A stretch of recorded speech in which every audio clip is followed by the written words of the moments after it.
দর্শক আসসালামু আলাইকুম। আজকে আমি মিরপুর আনসার ক্যাম্প থেকে আমার মেয়েকে স্কুলে দিয়ে আসতে গেলাম।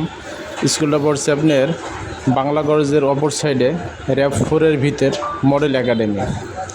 কিন্তু সেখান থেকে বাইর হওয়ার পরে আপনারা দেখেন পুরো মেইন রাস্তায় একটি বাজার বসছে।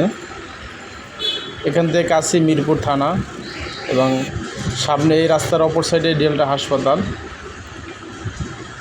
যে বাজারটা বসছে পুরো মেইন রাস্তায়, ফুটপাথ দিয়ে তো হাঁটার মতো কোনো অবস্থা নাই। আমরা যে রাস্তায় নামছি বাচ্চা নিয়ে স্কুলে আসবো যাব, সে যাওয়ার মতো কোনো রাস্তা নাই।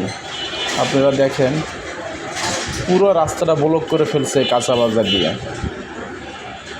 এই যে এক সাইডে বড় বড় গাড়ি যাচ্ছে, আর এই রাস্তার মাঝখান দিয়ে আমাদের হাঁটা লাগছে। এখানে যদি একটা দুর্ঘটনা ঘটে তাহলে এই দায়ভার কে নেবে?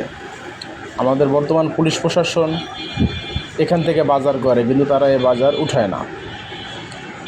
এই পাশেই ভিতরেই আমাদের র‍্যাব 4-এর অফিসের সামনে এই রাস্তায়, মেইন রাস্তায় এই বাজারটা দেখেন। রাস্তার ফুটপাথ দখল আছে, 4 ভাগের 3 ভাগ এই কাঁচা বাজারে দখল করে নিয়েছে।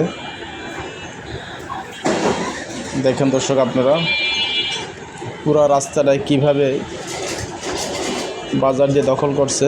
এখন তো আপনার একটু বিরতির টাইম, এই জন্য একটু রাস্তা গাড়ি কম। সকাল 9টা-10টা বাজে যখন মানুষজন অফিসে যায় তখন এই রাস্তায় প্রচুর জাম বাজে। এখানে বাজারটা সকাল 6টা থেকে দুপুর 2টা পর্যন্ত থাকে। দেখেন সম্পূর্ণ রাস্তাটা জাম হয়ে আছে। কিন্তু এই যে দেখেন একজন পুলিশ সদস্য আছে, তিনি বাজার করতেছেন তার পোশাক পরা, বর্তমানে ইউনিফর্ম সহকারে। এই পুলিশ সদস্য এখানে মাছে দামাদামি করতেছে, কিন্তু বাজার উঠানোর কোনো ব্যবস্থা নেই। এখান থেকে যে একটা র্যাবের গাড়ি যাচ্ছে দেখেন, এই যে মোটরসাইকেল রেখে দিচ্ছে পুরো রাস্তার মাঝখানে। দেখেন দর্শক, এই যে পুরো রাস্তার মাঝখানে কতগুলি মোটরসাইকেল রেখে এখানে বাজার করতেছে। আপনারাও আসতে পারেন, রাস্তার মাঝখানে গাড়ি রাখবেন আর এভাবে বাজার করবেন, পুরো ফ্যামিলি সহকারে চলে আসবেন। এই যে দেখেন আর একটা প্রাইডো, এই যে বিশাল একটা গাড়ি রাস্তার মাঝখানে পার্কিং করে রাখছে। এখন ফ্যামিলি সহকারে তারা এইখানে বাজার করে। এই যে দেখেন ড্রাইভার সাহেব বসে রয়েছে, পুরো ফ্যামিলি সহকারে আসবেন। এইভাবে গাড়ি রাস্তার মাঝখানে রেখে আপনারা বাজার করবেন। কেউ ডাক নেবেন, এখানে ডাক লওয়ার মতন কেউ নাই, নিষেধ করার মতন কেউ নাই। দেশে কোনো প্রশাসন নাই, আইন নেই, শাসন নাই। যে যেরকম পারতেছে এভাবে কাজ করতেছে।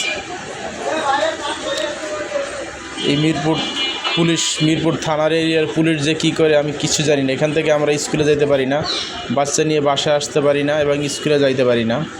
আমাদেরকে অনেক সময় সকালবেলা আমাদের একটু বাসায় থেকে ঘুম থেকে উঠে বাচ্চা যাইতে একটু সময় লাগে, কিন্তু এই রাস্তার কারণে আমাদের আরও অধিক জাম লাগে। এখান থেকে যে আমরা রিক্সায় যাব, একটু স্কুলে যাইতে দেরি হলে রিক্সায় যাওয়ার মতন কোনো ব্যবস্থা নাই। দেখেন আপনারা যেখান থেকে একটা রিক্সা যাইতে পারবে কি না। দেখেন সম্পূর্ণ কাঁচা বাজার, এমন কোনো বাজার নাই। ট্রাকে করে দেখবেন, এই যে দেখেন ট্রাকের ভিতরে মাল রাইখা তারপর এখানে দোকানদারি করতেছে। পুরো একটা ট্রাক রাস্তার মাঝখানে রাইখা দোকানদারি করে। ডাক লওয়ার মতন, এগুলি চেক দেওয়ার মতন কোনো প্রশাসন দেশে নাই। এই যে দেখেন একটা পুরো পিকআপ এবং ট্রাক রাইখা পুরো রাস্তা দখল করে এখানে বাজার করতেছে। এটা পাশেই হইল যে আপনার একটি সরকারি আবাসন, সরকারি কোয়ার্টার, মিরপুর 1 নম্বর আনসার ক্যাম্প বাংলা কলেজের বিপরীতে। এই যে দেখেন এটি একটা কোয়ার্টার।